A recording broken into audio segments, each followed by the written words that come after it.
Good morning from Panhandle Outdoors, America's only daily outdoor TV show.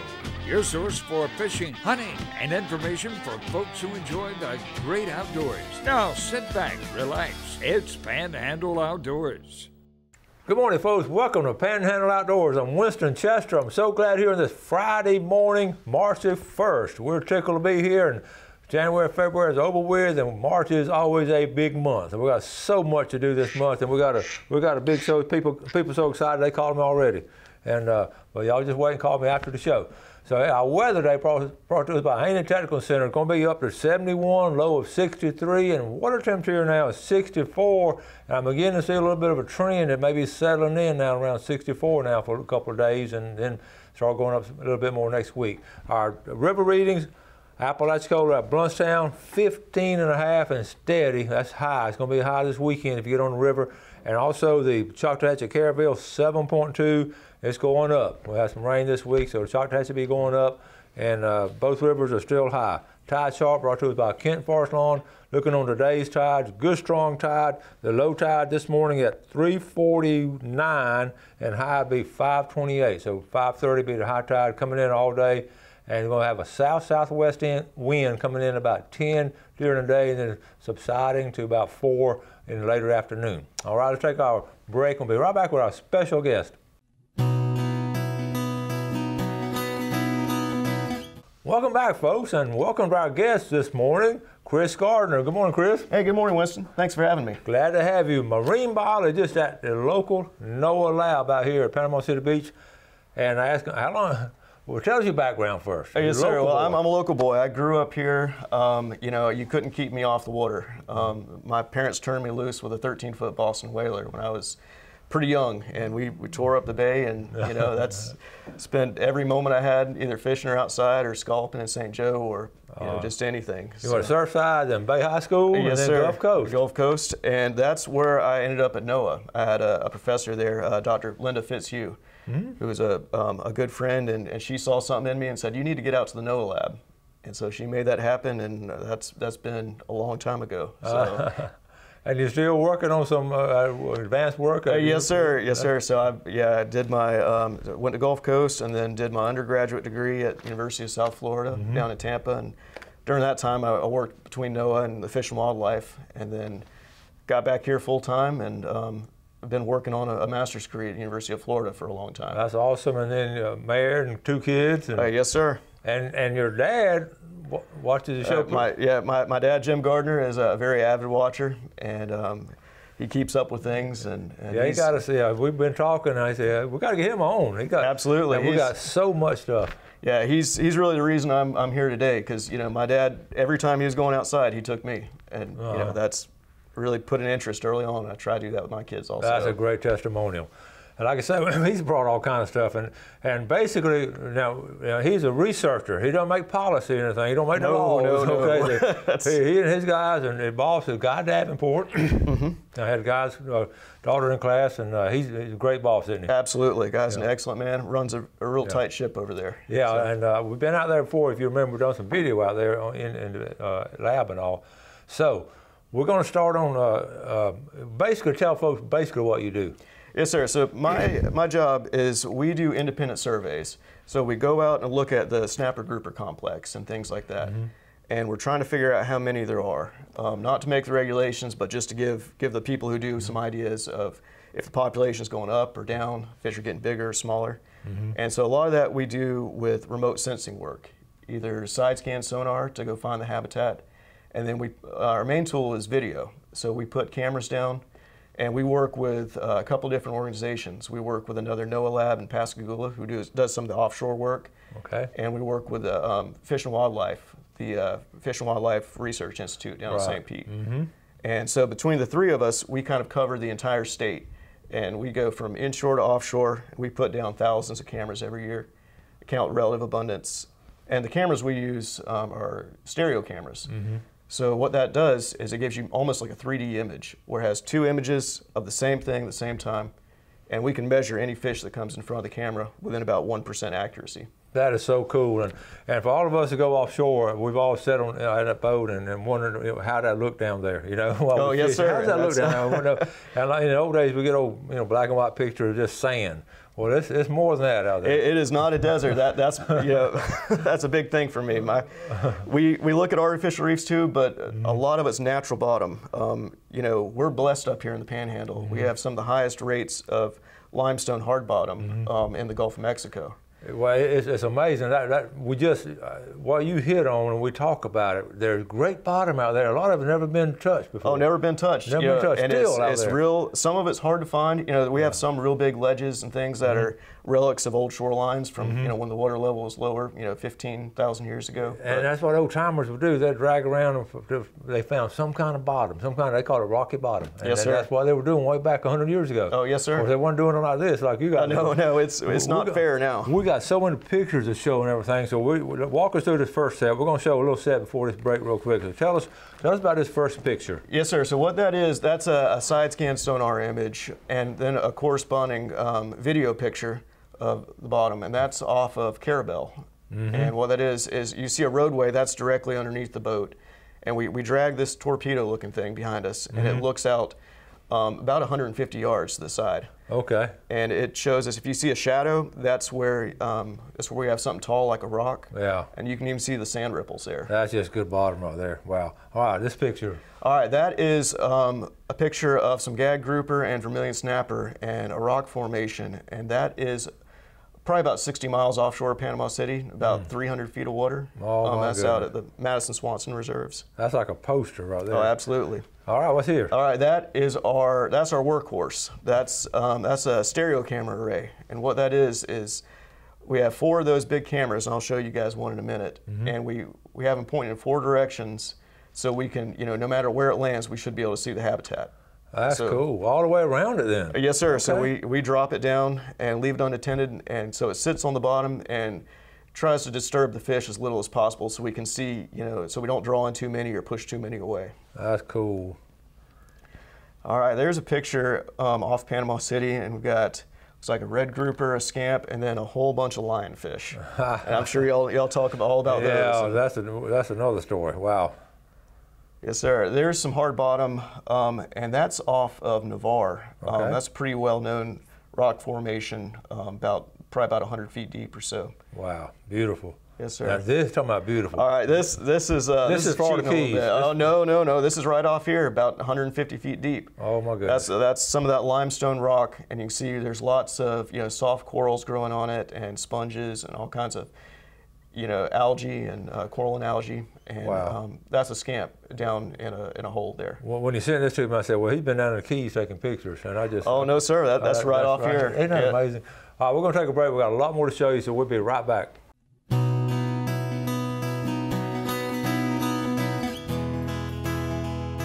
Okay, welcome back. Chris Gardner, Noah, marine biologist, local boy doing well, and he brought his toys with him. And I thought he had a generator at first, but tell us not. Yes, sir. This is a remotely operated vehicle. This is about the smallest one you'll see. And what it is, it's a driving camera, and we have a couple of thrusters on the back up and the side of it. Oh, yeah. So we can put video cameras down and then direct it. We use a remote control, a TV, and then it has about a 400-foot cable that goes onto this, so we can send it down as deep as we want to, and then drive it around. Oh my! So you got to play. Yes, sir. It's just like a video game. You know, when I started driving this thing about 15 years ago. Look at that. I think I got roped into it because I was the youngest one at the lab, and they thought I'd know how to do it. And Right. I didn't play many video games. I'm terrible at this stuff, but it's a good toy. It's really good because we can get down real close to the fish, and we don't have to put divers in the water, and we can send it a lot deeper than we can send divers generally. Okay, so can you show us off your? Yes, sir. Okay, one of the videos that this camera actually takes. Yes, sir, and this is from a study we did a few years ago out at the 3x5s. That's an area real high relief off Cape Sandblasts. Okay. And so we put it down, we drive, and we count the fish, and we can measure how far this thing goes. So we know how many fish there are per unit of bottom down there. Okay.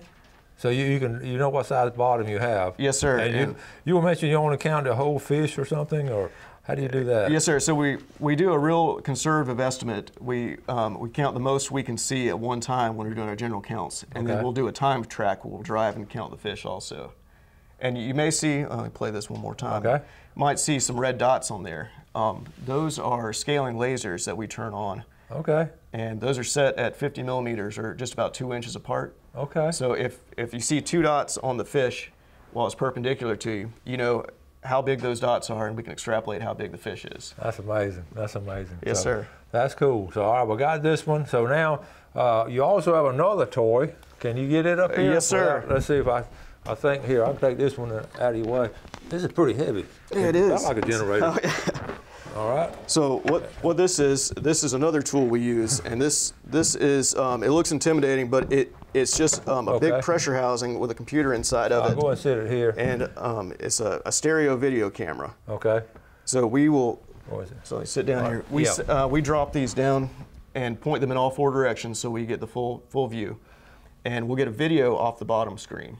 So it starts up automatically, records good high-def video, and then once we see something we want to measure, we go back, and these other 2 cameras are take stills, and they're synced together to take them at exactly the same time. Oh my goodness. And the easiest way to think about it is think about these as your eyes. Okay. If you see 2 things, 2 pictures at the same time of the same thing set a few inches apart, we get some spatial orientation, and we can run a computer software and figure out exactly how big things are.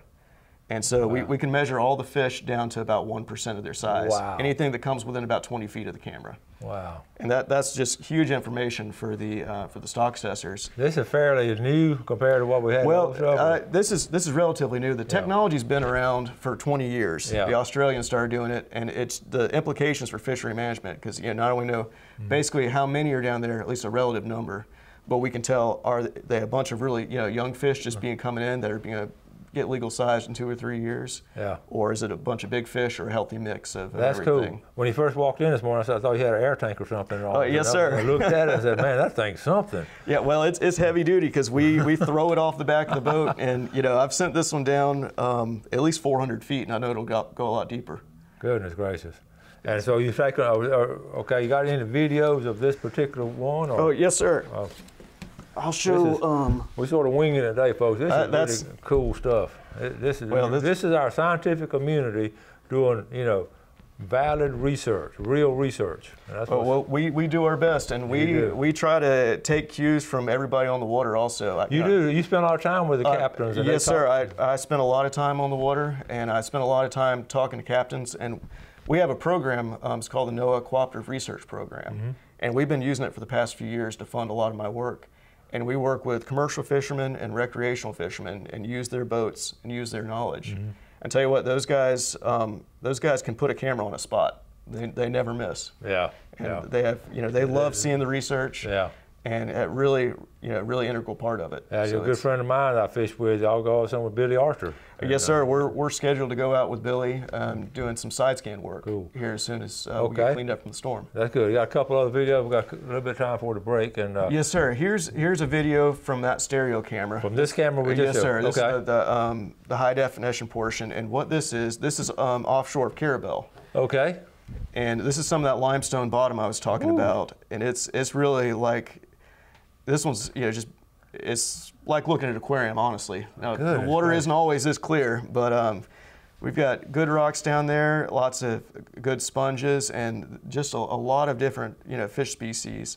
Got gray snappers swimming around in the background. You see that little fish right there hiding in the bottom. That's a rock hind. Okay. And then here comes a red grouper. And these are real curious. You'll see them digging out burrows around and kind of expanding the areas around the hard bottom. I know you get people say, I tell you all the time, I got to have those numbers there. Oh, yes, sir. That's cool. Absolutely. And there's a triggerfish. It is. So, I spend all winter when I'm not out in the water sitting in a dark room watching videos. So man. That's cool stuff. It's a good way to spend the winter. Okay.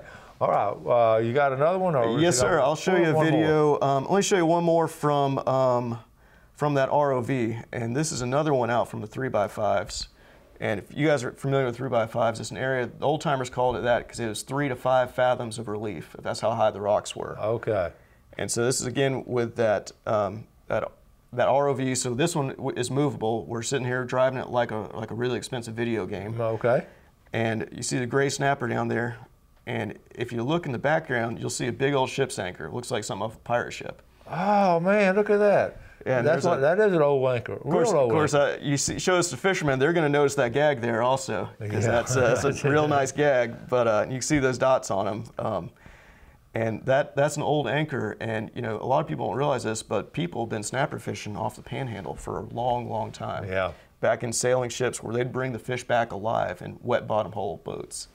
So they would drag those anchors and use that to find the spot and then fish. That's amazing. That's amazing. All right, we're going to take our final break, come back and do our drawing, and then we've got some more stuff to show you. So be right back. Okay, welcome back. Let's do our fishing game times first. Brought to us by Blue Water Outriggers. We're looking at this morning 8:15 to 10:15, and tonight 8:39 to 10:39. Do you pick up? I know you fish a lot too. Oh, you yes, pick sir. up on feeding times and all off the camera and then moving around. Do you get more active or something? Well, you know, by the time it gets to that, it's been a few months later. So that's true. But you can definitely tell with the tide, and they definitely Can you tell what feed more. moving? Yes, sir. See, what do we tell you about tide? That's why I do it every day.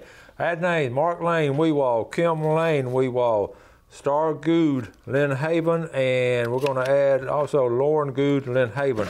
I'm going to let Chris draw the name, so y'all be mad at him if he did not draw your name out. $20 gift certificate to Tarpon Dock Seafood, and the winner is Jeff Seaman from River Lake, Washington County. All right, Jeff, congratulations. Now, let's do a big red snapper. One more. Big red snapper? Yes, sir. This big red snapper right here. You've seen them on camera. Oh, absolutely. And Mike Grazioso from Compass Lake, a good loyal viewer up there. Mike, congratulations. All right, now let's get back to these videos and all. So this is just never before seen stuff, and as far as being on here. So what's next? Yes, sir. So next I've got a video off of Steenhatchee, Florida. And this is it's pretty good ways offshore there, but it's only about 60 feet deep. That's only 50 feet deep? Yes, sir. That continental shelf is so shallow there. It takes a long time to get offshore. But this is good limestone rock. And, you know, this comes from, you know, geologic origin from a long time ago. And then we've got sponges and things growing all over it. And we've got just about everything you can think of down there. We've got red snapper, we've got red grouper, gag, scamp, white grunts, and there's just some phenomenal fishing down there. That's what you call live bottom. Yes, sir, live bottom. I mean, that's where the term came from. Okay, well, let's see what we're going to have next. This is he's got a whole computer full of stuff. Yes, sir. Well, we're just going to pull them up at random here, basically. But you got them. All right, I'll pull up just some still images right here. We've got. That's the keys. No, sir. That's right off here. No and way. this is using the ROV again, where we have a flash on the camera. Now the stereo cameras, we don't use any lights because we don't want to affect the fish behavior because we're using that for abundance. Okay. But when this one we're just done and driving around, we'll take pretty pictures. So we got that's a queen angelfish and a rock beauty down there and a close up of some of that hard bottom. Goodness gracious. Yes, sir. That's cool. All right, here's a picture of a couple of red grouper, and we've got the left and right images, just like I was talking about from that stereo camera. Okay. You can see we mark the tip of the tail and the nose right there. So you can tell how big that fish is by the camera. Absolutely. So how big do you think that one is? You remember? That one's probably about 22 inches. Woo. Yes, sir. That's a nice red size. grouper. Perfect. That's perfect. Let's see. This is right offshore of Navarre here, and this is just kind of low relief live bottom, but we've got some sand, some shells down there, but we've got just a ton of vermilion snapper or beeliners. We've got triggerfish, gray snapper, red snapper. There's a little rock hind hiding in there. I see it. And you got a little eel sticking out. Okay. Yeah. He's wondering what's going on. Yes, sir. And in this video, actually, there's two eels, and that one comes up and bites the other one and tells the other one get out of the way. No kidding. Yes, sir. Again, this is a different type of hard bottom out here. This is what we call pavement, and for obvious reasons, just kind of flat and rocky. And there's usually some high current going across it, and it just flattens things down. Okay. But the fish love it. Red grouper will dig holes out of it, and kind of sometimes make channels in it. Okay. So that's interesting. Those red grouper will get in there and make just kind of a whole ecosystem. They'll dig it out, and the next thing you know, you've got all kinds of other fish showing up. I did not know that. I didn't know that. I guess that's why It's fascinating about that red grouper because there are a lot of them down around this area. Oh, yes, sir. What do you, you say you see the tide moving as a fisherman and all. If you're going out fishing, let's jump from a scientist to a fisherman. Yes, sir. Yes, sir. What do you look for as a fisherman when you're going out there? Well, I look for, early morning, good tide movement. Mm-hmm. I don't like to fish on a full moon quite so much, mm-hmm. but just because the fish feed at night too much on that. And, mm-hmm. and other than that, I'm looking for good weather and a day off. That's awesome. Now, your typical day, you've got all these great pictures and all. It's not all fun. I mean, you got to go back no, sir. and chart all this stuff. Yes, sir. There's been a lot of schooling, a lot of hard work. We look at these videos and we feel like we have a big responsibility to do the absolute best work we have. Mm-hmm. And we have a really good team of really dedicated people who do hard work, good scientists. Mm-hmm. And a typical day we go in and, this time of year, I'll spend a lot of time writing reports and mm-hmm. looking at the videos, measuring the fish. And, and a lot of it's looking at, one of the biggest things, now that we have the technology to map out there, is trying to figure out how each piece of rock affects each fish. Mm-hmm. Because not everything's the same, and we have some fish like the real low relief, some mm-hmm. fish like the real high relief, and so we're trying to figure out what's out there and how each contributes. And can fish smell? Fish? Oh, absolutely. Okay, absolutely, well, yes, sir. They definitely can smell. And one of the things too. You got another picture there? Was that? Oh, I was just going through them. Yes, sir. We're going to, and we're going to have him come back on. He's got so many other stuff and all, and we'll come back on maybe next month or two. Yes, sir. Absolutely. And, we don't want to mess up your day off though. Oh no worries. And but we appreciate you coming on. We got so many more questions. We're about to run out of time. You've been Marine 17 years, you said? Yes, sir. Yeah, since I got started at Gulf Coast. What's the biggest difference between 17 years ago and today as far as technology? Oh, it's night and day. The old cameras, I used high-8 cameras back in the day, these big monster housings, and now we can do, now we're sending cameras down 1,000 feet that cost $200. Wow. Well, we're running out of time. Hey, Chris, thank you, buddy. Yes, sir. Thank you so much. All right, buddy. Thank you all for watching Panhandle Outdoors. You have a great weekend. Go outdoors, do something good for somebody. God bless. Thanks for watching America's only daily outdoor TV show, Panhandle Outdoors with Winston Chester, featuring hunting, fishing, and other activities and information to help you enjoy the great outdoors. Join us next time for Panhandle Outdoors.